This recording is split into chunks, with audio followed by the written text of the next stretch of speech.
Hey, this is Matt. Once again, what you're about to see on the video is the paid request. This time for Neopunk. Thank you so much for that. And for those interested in requesting any type of videos, topics, reactions, commentaries, what have you, feel free to send it either directly to my PayPal or join my Patreon. Both links are down below in the info box. And I also have a second YouTube channel just in case anything happens, as well as an Odysee website channel that has some of the stuff archived. All that's down below. I didn't need to request pretty much any type of video. But Neopunk wanted my top 15 favorite films of 2004. I'm sure there'll be stuff I miss, because it's easy for me to miss stuff, because there's a lot of films that come out each year, and sometimes they'll say 1 year, but it was because it was one festival, but really for the masses came out the next year or the previous year. But I'll do my best. And right off the bat, my favorite, I'm going to go from number one onward to be different. Number one, my favorite of 2004 is Harold and Kumar Go to White Castle. I love the movie. I like the trilogy, but the first one is the best. I think John Cho and Kelpin had great chemistry with each other. They worked so well with each other. Really became a fan of John Cho after seeing this, and then later on Searching, which I love. But I love the simple idea. Two guys just want to go find a place to eat, and they're fixated on this specific spot. And it gets goofy, it gets over the top. It does feel like you go on an adventure with these guys, and there's a development of the characters, especially John Cho, where he goes from put upon, kind of forced to do work that he doesn't want to do, to finally sticking up for himself by the end of it. And people want to talk about movies that are progressive. Harold and Kumar Go to White Castle is pretty damn progressive, but no one ever mentions in the ether of the holier-than-thou aptitudes of the entertainment industry. This is a guy, they're two guys who are not white, who got to star in the movie, got to just be themselves, got to be the leads, and were the stars of the film. And it's about their friendship, and there's some really funny stuff throughout it. Like I said, I think the two work really well together in terms of their banter with each other. When they're picked up by the driver and they're arguing about, he's right next to us, he can hear every word you say. Oh, come on, he's got so much stuff in there. And then the driver, after quiet beat, I heard everything you guys said. And you see the faces that John Cho Kelpin make, and no, not every joke works, and it is very silly. I mean, there's a point that they go on a cheetah or something, and you get some really bad effects as they're riding this damn animal. But then you also get some quirky moments, like the dream scene John Cho has, where he's trying to get to his girl he hopes to be his girlfriend, and this guy's stopping him, and like this weird, like, colorful background, and he shoots, and he's like, bullets, my only weakness. And it was creative, and it was crazy, and it was goofy, and you don't really see a lot of movies like this anymore. Now, this era you did films like Dude, Where's My Car, and this movie where their fantasy and with how crazy, insane things dip at the same time. It's not that you buy into it, but you just go along with them for the ride. I think you don't really see a lot of that nowadays. Those type of, like, almost goofy, they're comedies, but almost like fantasy. Like I said, you don't really see that nowadays. They figure that's old hat. I don't know what the reason is. But, well, you're enjoying the characters when you're cheering them on when they get their food and they're eating it in this triumphant little montage of succeeding in their journey. I don't know, just from the get-go, like the whole journey of just getting to a fast food place, for some reason, just maybe because I'm a fan of McDonald's and that's my journey, but it's relatable, and it's kind of appealing as well. Just And it's nice to have cameos from people. Ryan Reynolds, for example, makes a cameo, among others. So, very fun film. Very enjoyable comedy. I could watch that now. Bobby Lee makes an appearance. I could watch that now and still enjoy the film quite a bit. So, definitely a film that kind of came out of nowhere. It was a nice surprise. So, those are usually the ones that are pretty damn appealing and become successful in my mind. Maybe not the biggest box office hit, but successful in its venture. Number two, Collateral. This is a film I did not know anything about when I saw it in the theater. Saw it pretty much a blind watch in the theater. This is the time when I went to the theater pretty much every week because I was living fairly near a movie theater, like walking distance. And if it was walking distance, at least you could take. There was a bus you could take, and wouldn't be too long of a journey. And I'm like, okay, Tom Cruise, let's see what this movie is, and was blown away. Michael Mann's direction, the way he made the city look, the oppressive feel of the nighttime scenes, the simple plot that was worked well. Jamie Foxx is his cab driver. He's very likable. He's personable. He treats his customers with respect. You tell by his little postcard things he's got a dream he wants to work up to. And Tom Cruise, just a very no-nonsense, cold, calculating hitman, and just this journey they go through the night. And I was just kind of there going, oh shit, like enjoying the music, enjoying the way Michael Mann made the city look. Tom Cruise's intense performance. Jamie Foxx, they said, was very likable and easy to root for.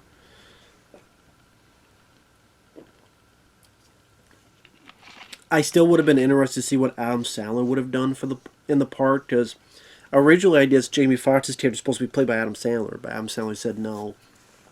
I think that was one of the biggest mistakes Adam Sandler ever made in his career. I think Jamie Foxx did a good job, but Adam Sandler, that would have been really interesting to see what he would have done. I think that could have been a game changer for him. And he showed what he could do in Punch Drunk Love, later in Uncut Gems. Like, he could work well in the drama department. So as much as I like Jamie Foxx in it, Adam Sandler, I think he missed out. Just like Jim Carrey, he was going to be in Phone Booth. And Colin Farrell did a great job. I think that's his best performance in Phone Booth. But Jim Carrey in that, I think, again, would have changed things. But people, they get in their comfort zone, and it's hard for them to break out of it. But yeah, Collateral is an awesome movie. I will still say Heat is my favorite Michael Mann film, but Collateral is pretty close. Really enjoy that. Number 3, The Punisher with Thomas Jane. Always enjoyed that film ever since it came out. And yes, I don't care for the moving of the fire hydrants. I think that's stupid. Usually the Punisher to me is more barge in, pa pa pa pa. Not these mind fuck games. But other than that, and yeah, wishing for a bit more action. Thomas Jane was fantastic. I wish we could have had at least a trilogy of movies with Thomas Jane as the Punisher. The best we got was that short film Dirty Laundry, which is definitely worth a look for those who haven't seen it. But Thomas Jane knocked out of the park. And it's a fucking crying shame we did not get a sequel with him in it. They say we got that shitty Punisher Warzone movie. If you liked it, that's cool. I think that movie sucks. Maybe if you took the same film, you put Thomas Jane in it, maybe, but it'd still be pretty kind of goofy. But I like the heartfelt drama, especially Thomas Jane's performance when seeing his family gunned down. I think the score, I love the Western motif of the score. Well, actually, no, maybe not. Yes, Ennio Morricone-like. So maybe Ennio Morricone is not the right... I don't know, it just has a certain feel to it that may seem different compared to other action films. Maybe this is the wrong way to describe it, but the score made the film feel bigger than life in a good way. Propped the movie up, which a score should. And when the action scenes do happen, especially at the end, it's effective, like the knife under the chin, and you see the knife in between the guy's mouth. Some pistols, some shotguns. Earlier with the paper cutter right into the guy's head. The fight with the Russian, which is Kevin Nash from WWE, WWF. I remember at first not liking the music used in that, but nowadays I watch it and it doesn't bother me. It actually is kind of funny. And it's a pretty brutal fight, crashing through walls and stuff. The Neighbors. I did when I first saw him, like, I don't know. But now I watch it, okay, was it Rebecca Romaine and the two other guys? I think one of them, was it Ben Foster? I could be wrong on that. But I don't mind them. I know there was a comic that was based on, and that's where they got the inspiration from. They don't bother me as much. I mean, Rebecca Romaine trying to get into Thomas Jane's pants was a bit odd because the guy just lost his family. And you didn't need that. So there's little nitpicks I have here and there, but overall, very satisfying, solid Punisher movie. My favorite will always be the Dolph Lundgren one. What the fuck do you call 165 murders in 5 years? Work in progress. That'll always be my favorite Punisher. But this one was a great, valiant effort. And, okay, start off small. Now let's do a sequel and make it bigger. And sadly, that was not the case. I know Thomas Jane wasn't really happy with the script. And seeing Punisher Warzone, I don't blame him. But like all these films, they did fucking franchises, right? Like Leprechaun has 7, 8 fucking films. But, Thomas Jane's The Punisher only gets one. Carl Urban's Dredd only gets one. Well, technically, it's 6 Leprechauns with Warwick Davis, and then they did like a fucking reboot. And then another fucking reboot sequel. But still, with Warwick Davis, he got 6 movies with Leprechaun. But Thomas Jane only gets one Punisher movie. Carl Urban only gets one Dredd movie. What in the shit is the world I'm living in that that's the case? Pisses me off. But, what can you do? Except listen to my neighbor's roosters cry. This is what it sounds like when the doves cry. They become roosters and they get pissed. Like I'm pissed. Number 4, Cellular. This is a film that I think is very underrated. The guy who directed sadly passed away. He also did Final Destination 2. He did States on a Plane. Was it David Ellis? I'm bad with names, but it's sad that he passed away. Competent director. Guy knew how to film action. I mean, you look at that Final Destination 2 opening scene. You look at some of the pieces in this. He definitely knew what he was doing in those terms. Pretty much Chris Evans. He plays a guy just wanting to hang out, and one day he gets a call on his phone that Kim Basinger, she's trapped and her kid's in danger, and she, because her phone was broken, she dialed a random number, and Chris Evans is the guy who picked up.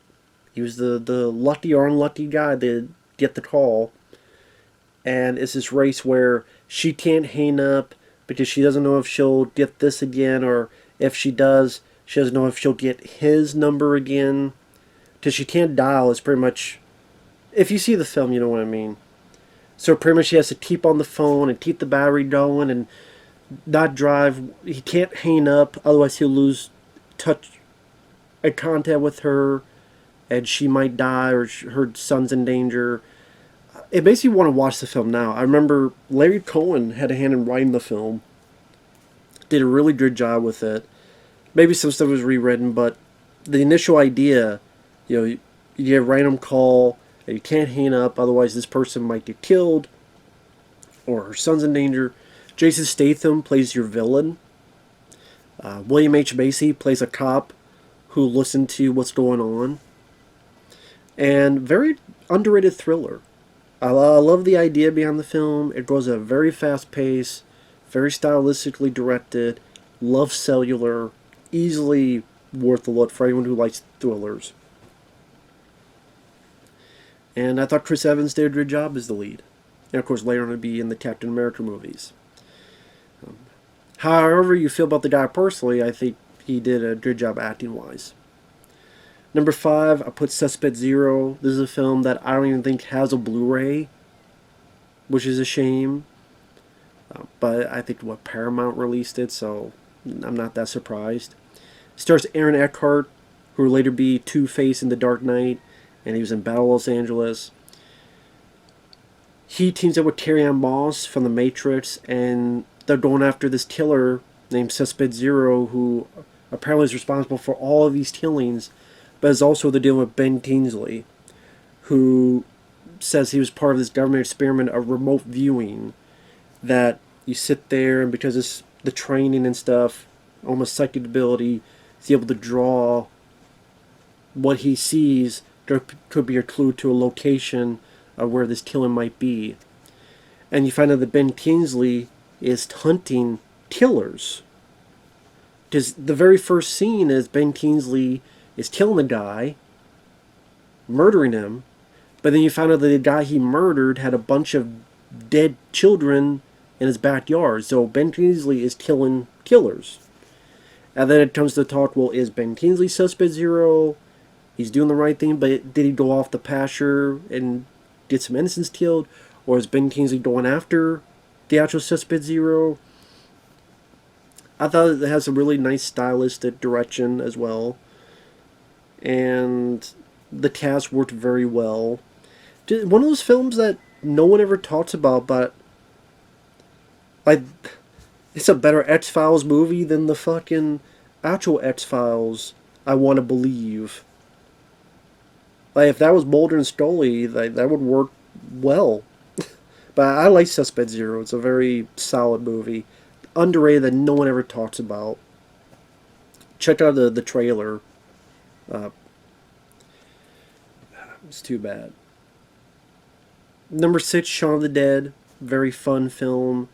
A fun zombie film. Easily my favorite of those two guys.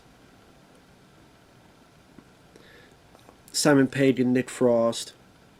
It's my favorite film that the director has done. Who, of course, would do Hot Fuzz, which I don't mind. The World's End, I'm not a fan of. Baby Driver, I liked. The director did. But this is easily my favorite. I thought it was an entertaining, funny take on the zombie genre, which was driven into the ground even by this point. I thought the cast worked well together. I liked some of the editing. I liked the usage of the Dawn of the Dead music. When it's like, we do this, and we sit down the bar, and we take a pint, and he does this, and kind of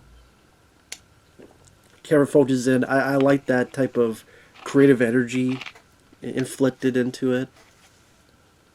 There's some nice emotional moments for Simon Pegg, like what happens to his mom and the way he reacts. And,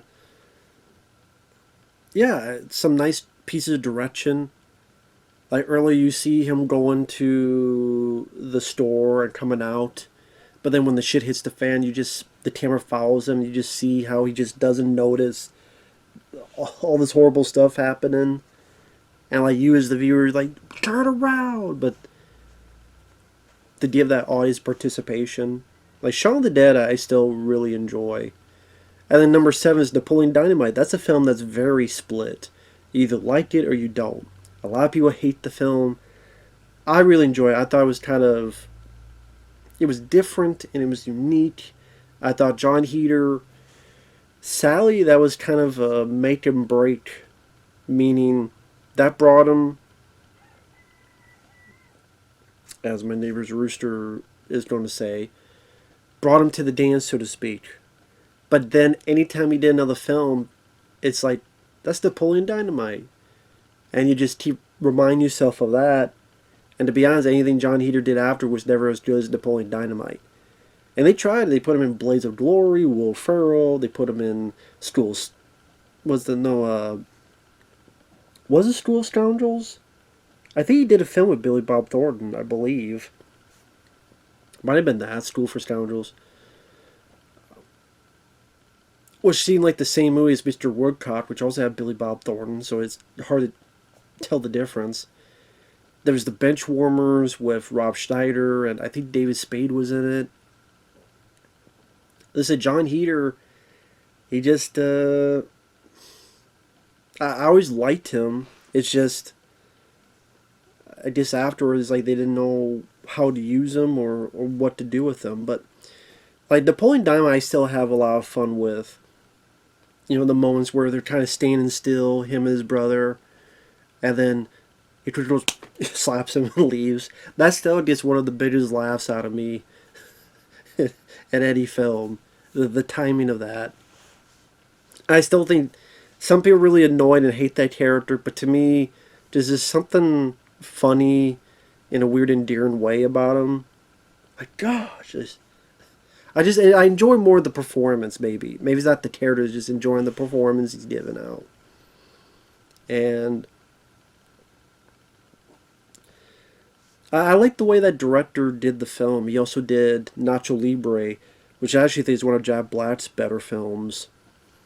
It's off the beaten path, which doesn't automatically mean it's good, but I thought it was kind of refreshing the way that guy approached both Napoleon Dynamite and Nacho Libre, and felt refreshing. So I like Napoleon Dynamite. That's number 7. Number 8, White to Death, Jean-Claude Van Damme. This showed that he should have been Max Payne. Because in this, his wife dies, is murdered, he's angry, he's vengeful, he has this great acting moment where he's like getting drunk and throwing stuff and crying. Like, he's giving a performance. People who say Van Damme can't act, watch this film and watch that scene. And for a direct-to-video film, yeah, I mean, because it's a direct-to-video film, it doesn't have the flourish of a big budget like Lionheart or Hard Target and stuff, but some of the action scenes are still effective.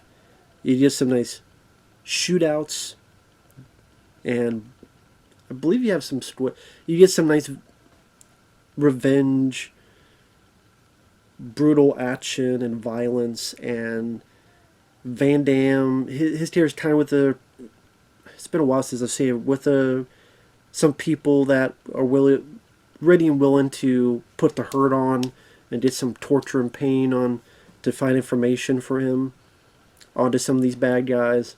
So at times it does get brutal and violent.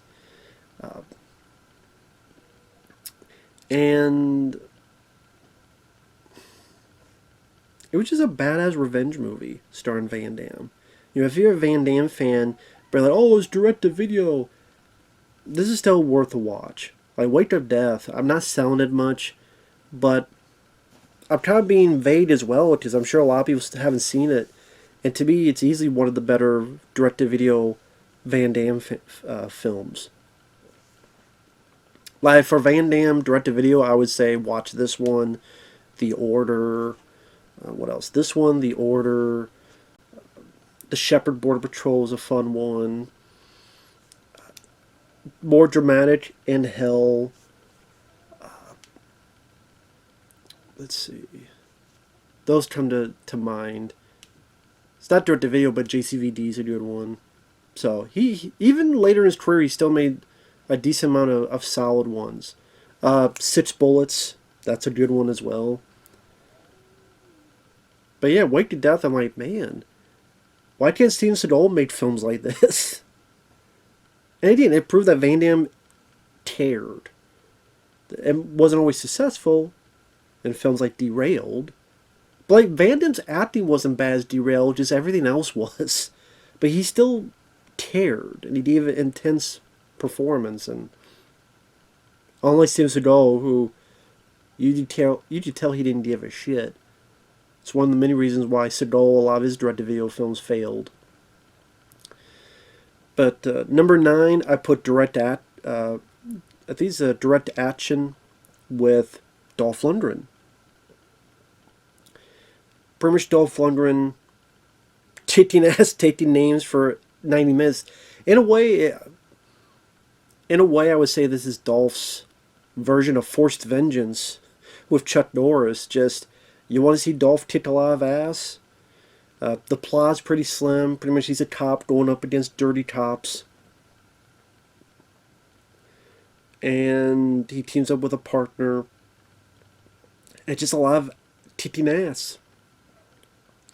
With his feet, with his fists, punching through people through doors and knocking them the fuck out. Knocking their ass down, shooting bad guys. There's one bit that Sally was cut out, but is in a trailer. There's a bit where Dolph gets a gun, right? Someone has a shotgun on him, and Dolph takes a gun, points it towards the guy's own head, and goes, "Fuck you." It shoots it.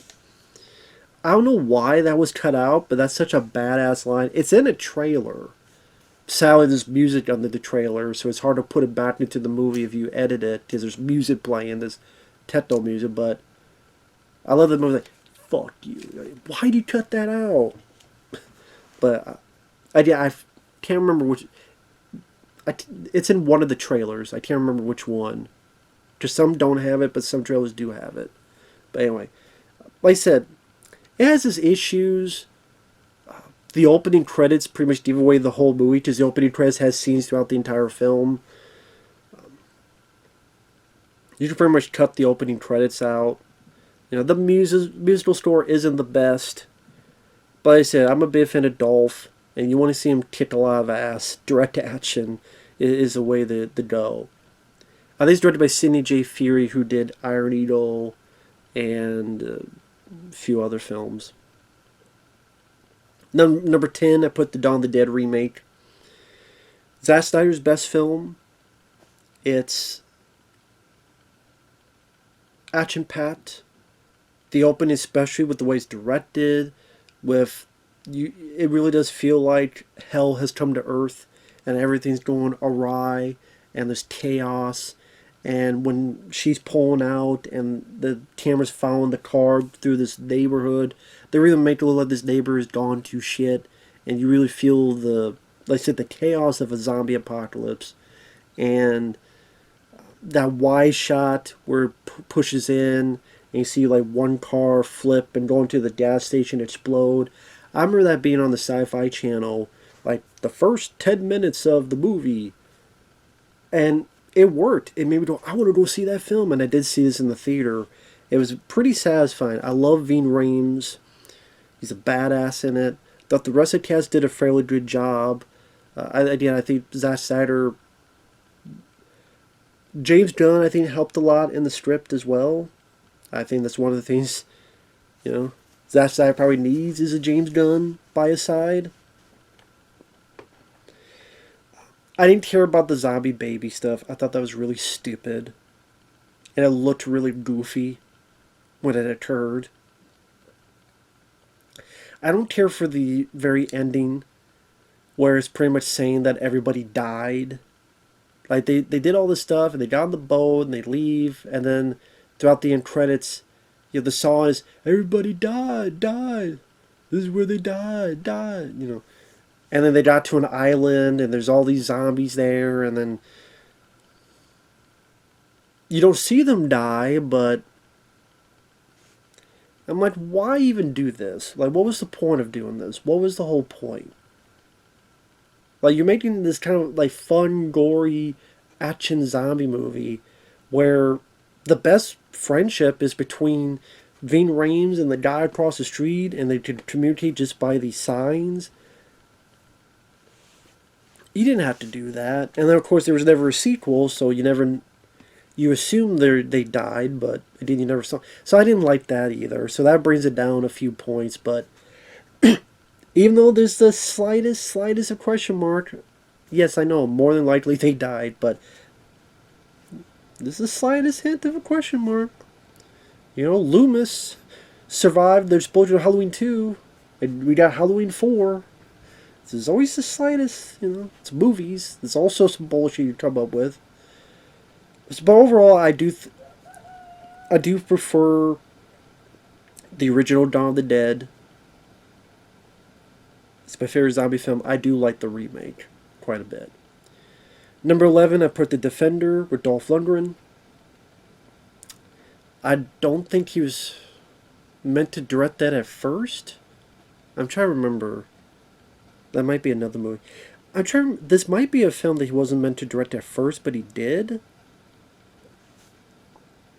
There was a film that at first Sidney J. Furie was going to direct, then he got sick, and then Dolph Lundgren took over. I can't remember if it was this film or not, but ultimately Dolph Lundgren directs it, and I thought he did a damn good job. Very simple plot. He's protecting him and his group of people are protecting this individual, important persona, and it's a siege movie. People literally come out of the woodwork and kicking ass, taking names. Sometimes simplicity is all I ask for, as long as you're entertaining me. You give me an action hero I like. You give me a lot of action. You give me a lot of ass kicking. You give me a non-bullshit ending. Sometimes I'm easy to satisfy. I really am. And that was the case in this. It really did feel like people just come out of the woodwork and Dolph's group got smaller and smaller and Dolph didn't feel useless. I think Dolph handled the action scenes satisfactory for a direct-to-video movie. Also, it was very weird, but kind of fitting that Jerry Springer was the president, and that Jerry Springer from the Jerry Springer Show. But he actually wasn't that bad as the president. And it's such weird casting that it kind of worked for me. So, I did like The Defender. That's another guy that maybe not recently, but there's a lot of direct-to-video films he's done that I liked. The Defender, The Russian Specialist, also known as The Mechanic with a K at the end, Battle of the Damned, Command Performance, where he's a drummer and is diehard at a rock concert. He's stabbing people in the neck with drumsticks. Dying is easy. Rock and roll is hard. You know. Again, they don't have the flourish of a big-budget movie, but for a direct-to-video film, it's actually pretty fun. Number 12, I put iRobot. It went down a little bit because it's hard to buy Will Smith as the tough guy after what happened. But I still like Will Smith in the movie. I still think he does a good acting job. I still like the idea of the robots taking over. They got to kick the robot ass. I like the voice of the good robot. I forget the guy's name. He's done other stuff as well. I want to say he was in... Was he the voice of Abe Sapien in Hellboy? I could be wrong in that, but there's some fun action sequences. Like when Will Smith's in the house and he has to get the cat and the whole place is being plowed over. The finale where he's shooting the robots left and right, has to slide down. I do like the film. Like I said, it's hard to buy Will Smith as much of a tough guy as I used to. The CGI doesn't hold up the best. Also, I didn't need the shoe commercial that just thrust in the middle of it. Hey, look at these shoes from 2004. It's like, did that need to be in there? But I still like iRobot. It's, I think, one of the better and a little bit more underrated Will Smith films because no one really talks about it. I mean, I would say I like Bad Boys films more. Men in Black, I'd probably say I like more. But iRobot is a bit underrated. It's a fun film. Not a bad film at all, in my opinion. Number 13, Hellboy. I do think Ron Perlman does a good job. How you feel about the guy in real life, I still think he did a good job in Hellboy.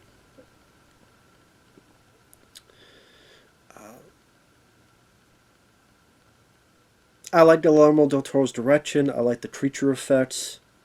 I do think the tone is more consistent compared to the reboot, which I hated the reboot of Hellboy because they did not know what tone it wanted to be. I think the guy they hired to play Hellboy, he did better in films like Violent Night. I don't think he was good as Hellboy. And Neil Marshall hates the film because it was taken away from him. Like people, Yeah, people assume I put in the gore and stuff. No, I didn't even do that. Like they did this and this and this. Look up Neil Marshall interview Hellboy. You'll get some nice, honest thoughts on it. But I do think Hellboy 2 is better. But I like the original Hellboy. I like the not knowing much about the character. Like the what was the villain with the swords on the arms. It has some nice aesthetics and looks to the film. Nice set designs. Yeah, sorry. The when you live in the middle of nowhere, farmland, there's a lot of animals around that want to have their own 2 cents in. But yeah, I do think Hellboy 2 is better, but I always liked the original Hellboy. Number 14, Kill Bill Volume 2. I like Kill Bill Volume 1 a lot more. Like, Kill Bill Volume 1 kind of put all the action in there and style, while Part 2 is more. There's some nice action beats, but it's definitely more. I don't want to say more toned down, but definitely. I guess you say more story based. And there's still some satisfying moments, but nothing as invigorating as the first. As in the first movie. But there's still some nice, decent bits. The training sequences that Uma Thurman has with her old master. Some of the music used, like when she's trapped in the coffin. I like the. I think it's Ennio Morricone, but the music where she's doing this and escapes. I think that music really works. You did a bit more David Carradine in this, which is nice to see. David Carradine looks like he's having a lot of fun. Michael Madsen as well.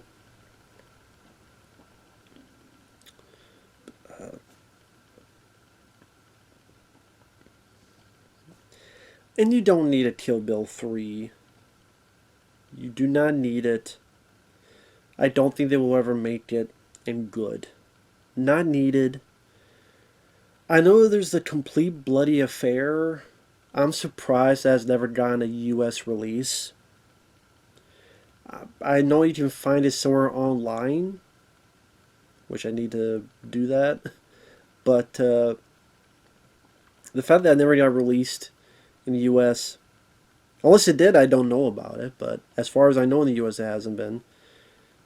Pretty strange, but I do like the Kill Bill films. I do remember when I first saw it being a bit disappointed, as I was expecting more of the first film with the there's scenes of anime and there's scenes of just the crazy violence and action and okay, we're toned down a bit from that. Okay, well, okay. But I think as it goes along, I like the more. I like the film more now than when I first did. I still like the first one more, but still a nice enough follow up to end that story. And number 15, I put Sky Captain: The World of Tomorrow.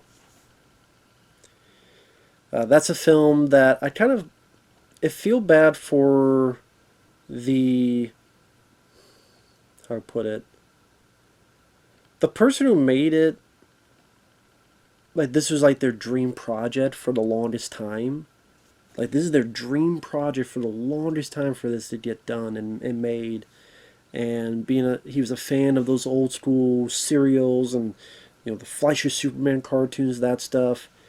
And for all that time and all that desire to this come out, I love the look of the film. The look of the film is very unique, and it does feel like a Superman Fleischer cartoon come to life into live action, with the different aesthetics of the cityscape and the equipment and the gadgets.